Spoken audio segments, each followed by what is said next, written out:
In 2000, we bought an abandoned 100-acre farm in the foothills of the Appalachian Mountains. We spent years cleaning it up, built a new house, and now are trying to make it a functional homestead farm. Welcome to Red Toolhouse.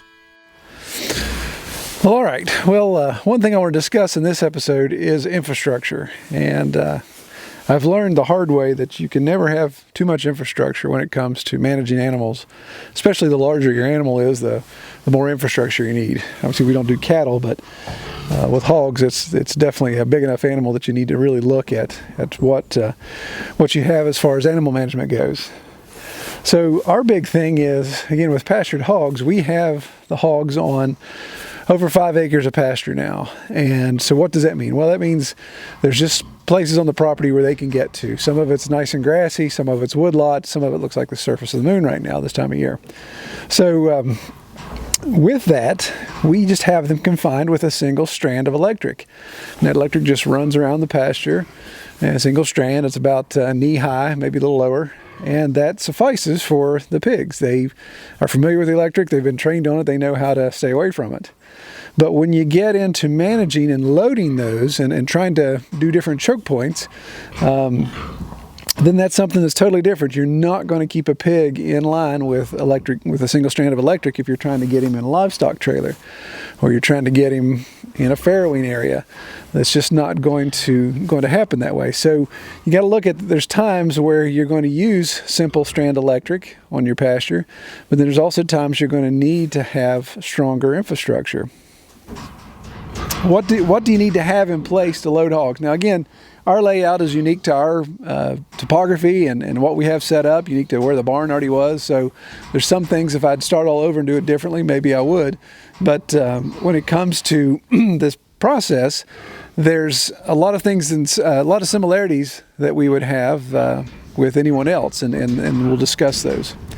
So the things that I've learned with loading hogs is they have to not be afraid of the area. So if I could give a list of bullet points, the first one would be, do not include electric fence around your loading areas. So right now in this pasture, behind me here, you can see this gate that's open, there's another gate that's closed. This is the convergence of two pastures. Well, the closest electric I have is just in this fence, this woven fence that goes up the hill. None of this is electrified. And the reason why is, if a pig comes into a tight space and he thinks all the sides are electrified, then that could definitely cause an issue, and it could get him so spooked. They respect the electric so much that they may never step foot in here. So you have to make sure they're not afraid of the area. And of course, the way we help assuage those fears is by feeding in this area. So as I'm getting close to loading time, I'll start feeding them in this area and bringing them in, and obviously they get used to it, they associate it with food, and that helps out considerably. A hungry pig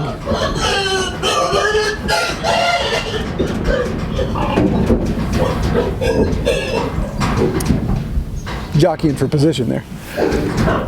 A hungry pig is a manageable pig. If you've got a pig that's had access to unlimited feed, like we have our gravity feeder, our big bin feeder that we use, and that gives them unlimited access. So that feed obviously gets them full, gets them maybe a little lazier.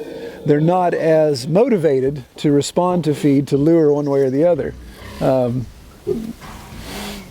Everybody's checking on me, I'm making too much noise here. So as it's time to manage, and it's just time to load, or you're trying to move them to another pasture, or whatever you're trying to do with moving hogs, then I recommend cutting back that feed. If they've had unlimited access to feed, cut it back some. And it may sound a little cruel, but it's actually better for them, because you're not having to be aggressive and try to get them here and whip and prod and all those type of things. If you've got a hungry pig, then they will go wherever you want. And that's why loading day was so easy today. And my game plan was to record loading day to show some of the issues you run into with trying to load hogs, and also show maybe some of the frustrations, maybe see firsthand my frustration at times. But ironically, today was the easiest loading day I've ever had. Before I could even get out the camera, I had all of our kids going to freezer camp or in the trailer. So I kind of give a breakdown of what happened. So last night, my neighbor's livestock trailer I picked it up yesterday evening. So I backed it into position here at our load chute and opened the door, got everything ready there. And what I was planning on doing was this morning coming down and just getting things ready after I got back from church. Then I would actually go through the task of loading the hogs. Well, last night I hadn't fed the pigs yesterday. That was a Saturday, so I had not fed them at all. And so they were definitely ready to eat. They were hungry. They were chomping at the bit. So I just opened up this pasture area, or this gate here, put the feed buckets out and put the feed in, and every single one of those hogs came in here without any problem. So I'm like, okay, I'm going to take advantage of this. So on Saturday night, I closed these gates down. So those pigs were all in this area. So in this small corral area and in the load chute area. Well, last night it got down to 20 degrees Fahrenheit, so it was obviously pretty cold. They're not going to lay in this mud. The only option they have for shelter was to go in the trailer. And I've got hay in there. It's a nice trailer. Them stacked on top of one another makes it warm. So that was an inviting place for them to go to. So what do? As night falls, they all single file walk right into that trailer. And so I come down this morning just to feed the sows and check on the piglets and just to see how they're doing. Everybody's in the trailer already. So I just reach over, shut the door, and lock it.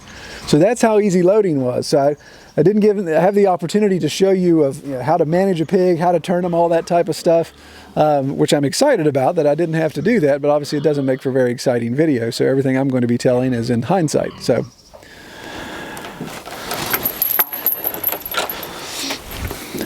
okay, so we talked about a hungry pig being a manageable pig and being able to move him around without any trouble.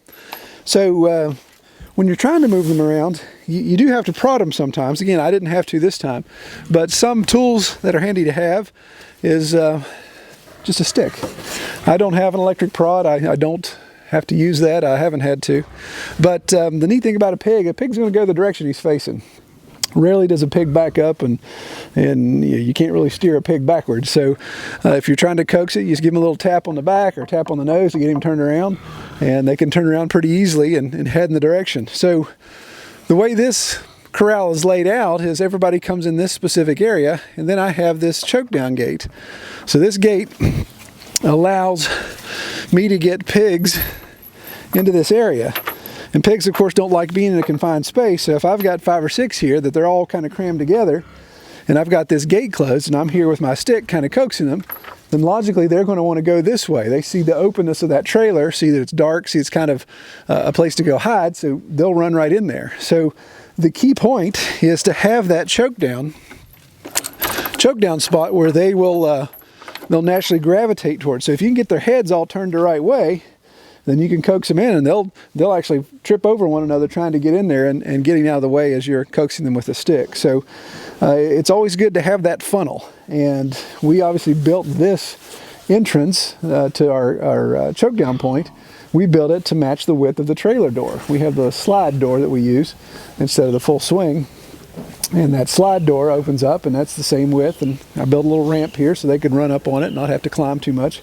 Pig's not very athletic, so he's not going to jump up too high. So if you give him some steps and let him step up through there, then he'll go through easier. So this choke down point is really handy to have.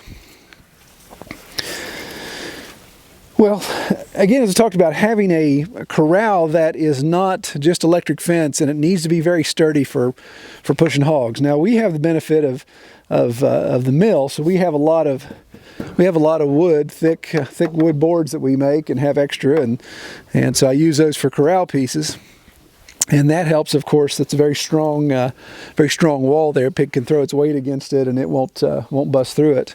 But if you don't have access to milled lumber, then the hog panels are really handy. And the one thing I can't stress enough is, even if you've got all the hog panels you think you need, you may want to get some more. And what I've done is taken some and I cut them down. So using bolt cutters or reciprocating saw or anything like that, you can cut them down to smaller sizes. And I've even done that with our, when I knew it was time to load, I had my farrowing, my 2 sows that are farrowed over here, and I wanted them to be secluded. I didn't want the hogs that we were loading to be able to get into the farrowing areas, and vice versa. I didn't want them coming into this general lockup and getting mixed in with the ones going to the freezer camp. So I just simply, with some horseshoe nails, just tack those up temporarily. And those hog panels are strong enough that if one of the pigs on the outside rams at it this way, it's going to be able to resist that. Now it'll bend it and warp and all that, but it'll keep him from going through it. Now consequently, the sow on that side wanted to come running through it at full tilt.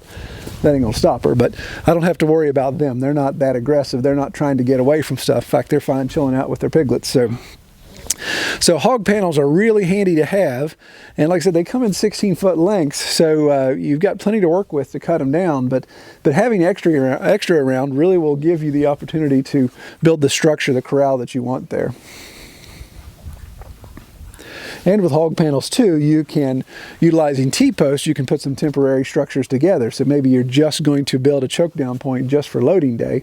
If you're loading once or twice a year, then you may not need a permanent structure. So you're going to just, you can have those there temporarily and take them back up when you're done. Well, as you can see, the way I'm walking around stuck in the mud and those type of things, that's another key point of infrastructure when it comes to hogs is good ground. Now, if you go back to one of my previous episodes, you'll see where we did all this dirt work back here in October and cut this hillside down and exposed all this fresh ground. So it's not like the pigs have destroyed this to this point from walking on it. It's simply because we had all this open ground and I didn't get any grass seed planted. So that's why we have all this mud. And of course, we've had an exceptionally warm and exceptionally wet winter. So in hindsight, it would have been great for me to be able to get this put together, get some grass seed planted early, get some grass going, and then even coming back and doing something about this area. This area is, I've put tons and tons of heavy creek stone in this, and it just keeps sinking. It's almost bottomless. And so right now as I walk through, I sink up past my ankles in it in the mud. And again, with it being so warm as it's been this winter, it just never froze. So I didn't have that luxury of having frozen ground. So looking forward to this October when we maybe will process again, it's going to be on the top of my list to try to get this corral in better shape. Ideally, I'd love for all this to be concrete, and may end up just biting the bullet at some point this summer and doing that. But if not concrete, at least coming in here and putting some heavy gravel in. We finally graveled our approach to the corral and to the load area. So little by little, we're taking bites away at this mud and trying to get our infrastructure in place.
have one of those days you're wondering, you know, my all-natural organic processes just don't seem to be working.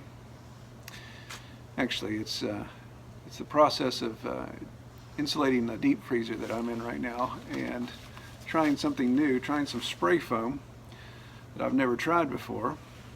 That stuff is crazy. Miracles of modern chemistry. It looks like it's really doing a good job. Just whatever you do, if you're going to insulate a small space like this, just do not have a heavy lunch before you go in there. Whew. Gotta have some air circulation in there. Even the organic filter sometimes doesn't cut it. But it's exhausting, absolutely exhausting. You didn't think so, just standing there spraying something would take that much time or be that much of a hassle, but they give you this outfit here. They didn't give me the respirator, but they gave me the bag suit and everything and the gloves. And evidently they figured that I was a 5'6" woman because this thing's a little tight around the midriff in the back. I guess I'm longer in the back, so I'm afraid I'm going to bend over and do the fat guy in the little suit routine and split the back out of it. So I have to have short arms as I work. But it's coming together pretty good. I'm actually impressed with it. We'll see how it all goes. We'll see if we can keep pork 10 degrees. That's the main goal here. Is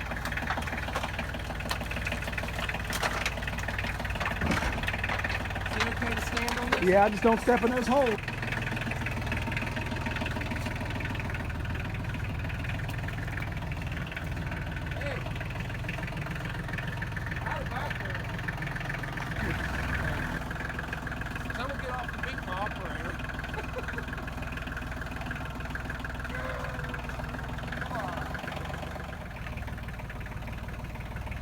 You don't have anything to put on this. Turn towards Troy. There you go. Raise your bucket about 4 inches. Up. Come to me.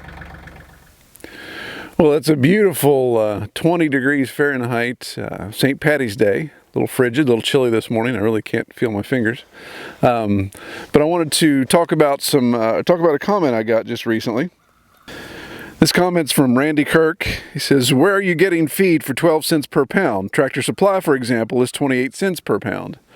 Now I know Randy's probably referring back to my episode on how to raise pastured pork on your property for profit. And in there I detail all my feed costs and how to sell pork for profit.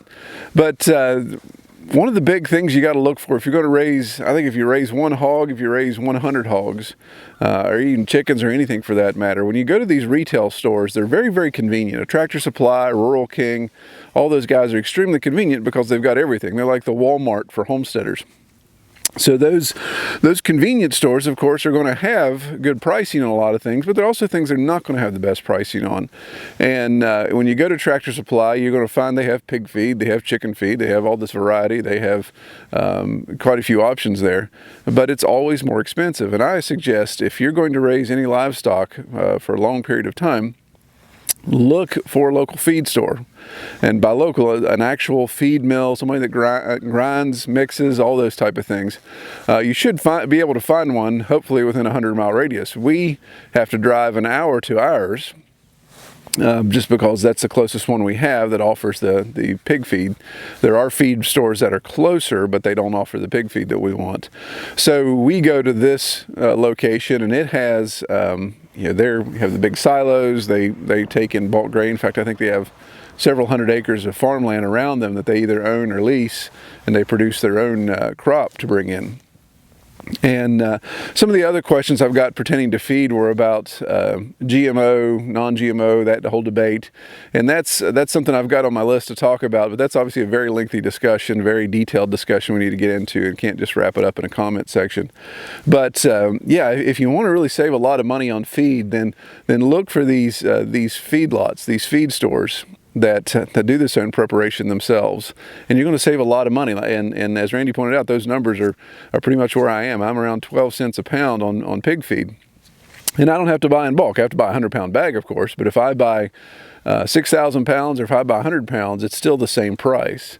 So it's a really good deal, and it's worth the drive as long as you're buying more than one bag. You know, it would be foolish for me to drive an hour to get a 100-pound bag and come back. Granted, that would only last a couple of days, depending on where I am in the season. That may not even last a day. But so what I do, I normally, the minimum I get is 500 pounds if I'm down to where I am now, where I just have my breeders and all my pigs are either piglets or they're at freezer camp.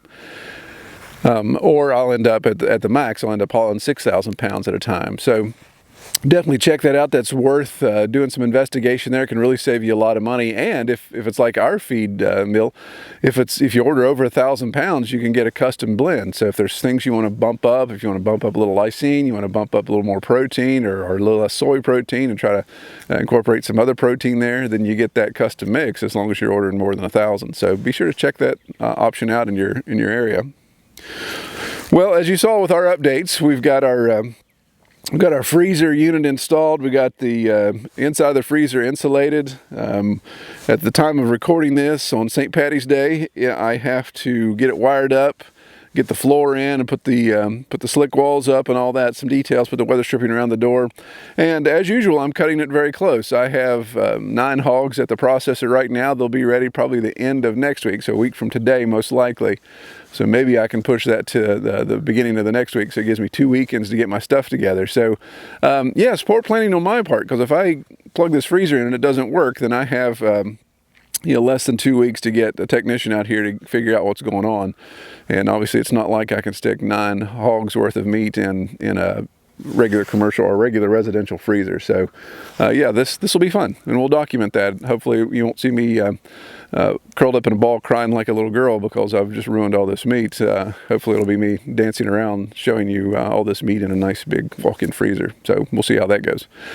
Well, I want to encourage everyone to give us a thumbs up and be sure to subscribe. We appreciate that. Our subscription list is growing. We're excited. We broke 1,000 subscribers the other day, and that's exciting for us. A little triumph. Obviously, not a huge amount when you compare others, but that's not what we do. We're not comparing others. We're excited that there's 1,000 people out there that actually say that, hey, what you're doing is actually somewhat worthwhile. So keep doing it. So that's the encouragement we like there. And continue to leave comments. Man, I love answering questions or just commenting, getting some discussion going there. Really appreciate the level of comments we've been getting. Be sure, again, subscribe to our e-newsletter. I'm not going to blow you up. I'm not going to try to sell you Amway products or anything. I'm just going to communicate with you a couple times a month, just let you know what's going on here. And anyone that's on the newsletter list, the e-newsletter list, is automatically entered for our drawing. We gave away our gloves last month, and we're going to get those. We got the hand size that we needed for our winter in Illinois, and we're going to get those shipped out to him. And we also have the flashlight for March, the tactical flashlight from StormTech. So that's a good one. And each month this year, we're going to be giving something away to our email subscribers. So be sure to do that. Just go to redtoolhouse.com, scroll down a little bit on the home page, and you'll see a big banner there for subscribing to our newsletter. Well, that's all we have. Take care.